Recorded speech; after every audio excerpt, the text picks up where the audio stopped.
Nestory Irankunda. The first time was so nice, he had to do it twice. Wow, what a second half that was, and we'll dive into all the positives in just a moment. But as I am a Watford content creator, I do have to address the first 45 minutes as well. And if I'm being frank with you and totally honest, I found it extremely dull, depressing and boring to watch. The first 45 did not impress me at all, particularly the midfield pairing of Musa Sissoko and Edu Kayembe. And I feel like I talk about them two players week in, week out here on the Watford Way, especially at the start of this season. But unfortunately, that is the weak point in the team at the moment. And coming up against a recently relegated Premier League side, it was evident for me the difference in quality. And I felt Kayembe particularly had an extremely poor game. His performance was,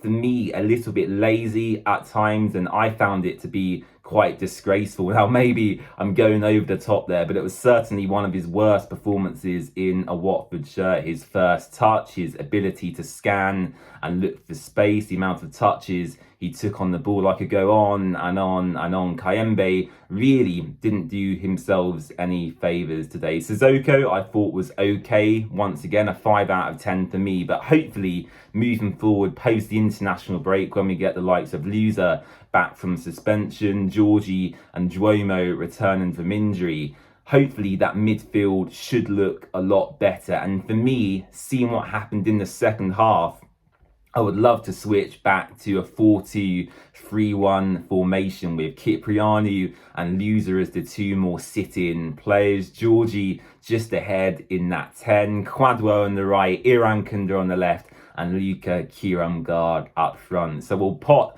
the negatives to one side for a moment. Let's talk about the positives in that second half. And for me, the Watford's fight back really started when we saw that key double substitution, Kwadwo Bar and Rocco Data being brought on. Them two players for me introduced grit, desire, determination, and most importantly, clinical end products. And Kwadwo Bar, after Cameron Archer put Southampton ahead, got Watford back on level terms. He bodied a Southampton player, ran down that right channel as we know he can do so well, cut back inside and put a lovely shot across goal that Gavin Bazunu couldn't get anywhere near. And yeah, Kwadwo Bar, we know he can do that. We know he has the quality and potential to do that week in, week out, but he hasn't seen many starts so far this season. So maybe a question mark in Paulo's mind whether to start Kwadwo Bar in the next game. And of course, as I just discussed, will a change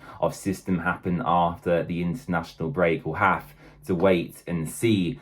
Unfortunately, though, Ryan Manning scored from a set piece for Southampton towards the end of the game. I think it was in about the 75th, 80th minute. And at that point, I was gutted. I was devastated. The second half performance from Watford, for me, was outstanding. The midfield issues still persisted because there was no one really there other than a really tired Hector Kyprianou and Musa Sissoko, who is 36 years of age and quite frankly shouldn't be playing as much first team football as he is. So the midfield issues remain, but what we had on the pitch was more quality in attack and more numbers in them forward areas. And Nestory Irankunda won himself a free kick and the stadium fell to silence. We all sat there in anticipation as to what was about to happen. We saw last week him score from a similar scenario against Swansea City. He actually had an opportunity in the first half today that he shot just over the bar, but this was perfect. It was centred right in the middle of that Watford box in front of the rookery end, and he stuck it away. What a free kick that was by Nestory Irankunda. So delighted for him. We got the double backflip celebration as well, which was good to see. And yeah, for me, it was an outstanding moment of quality. You can see why Bayern Munich brought him. They have a buyback clause in the deal for, I believe, around £50 million in the future if they wished to exercise that. And the free kick itself was absolutely stupendous. It was one of those where the ball was actually outside the post and it curled in just at the final moment, which of course meant the goalkeeper couldn't get anywhere near it. So, all in all, I'm very pleased with that result. It now means Watford are 3 games unbeaten in Championship, so it gives Paolo a good platform after the international break to build on that and get some more results. Of course, we'll have Loser coming back from suspension after one more game out. The likes of Duomo and Georgie should be nearing a return as well. Non-pleased Mendy has just signed on the free transfer. He's a new defensive midfield addition. We have a new centre-back coming in from France as well. Ryan Andrews is on his way out, which means a new right-back should be arriving as well. It's going to be a very chaotic and frantic final couple of days of the transfer window. So do not go anywhere. We'll be covering it here on the Watford Way extensively across our social platforms and of course here on YouTube. And I may even squeeze a cheeky deadline day stream in there as well. If you guys would like to see that, do let me know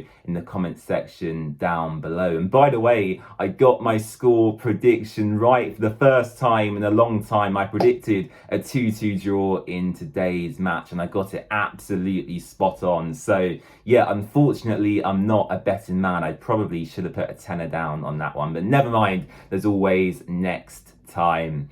Thank you so much for watching. I really appreciate your time. Of course, I may be back here tomorrow if any transfer news breaks. Don't forget to subscribe and I'll see you again very, very soon. Bye-bye.